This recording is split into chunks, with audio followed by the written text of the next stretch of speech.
acercan las altas temperaturas. Con ello también se acerca el riesgo de incendio.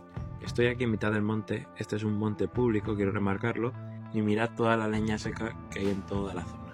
Mire donde mires, hay muchísima leña seca.